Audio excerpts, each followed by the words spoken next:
ગામડાની ધાર ઉપર આવેલું આ મંદિર અને એ પણ 700 વર્ષ જૂનું, એટલે કે ચિત્તલમાં આવેલું ધારેશ્વર મહાદેવનું મંદિર. ધારેશ્વર મહાદેવના પ્રાગટ્ય વિશે એક લોક પ્રચલિત કથા છે.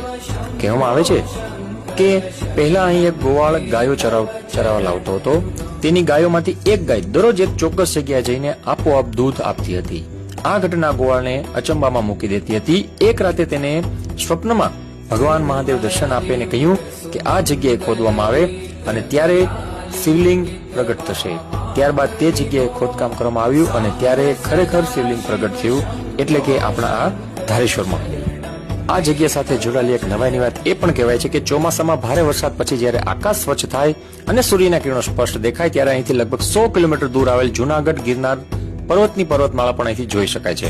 અને આ મંદિર ઉપર 52 ગજની ધજા પણ ચડાવવામાં આવે છે.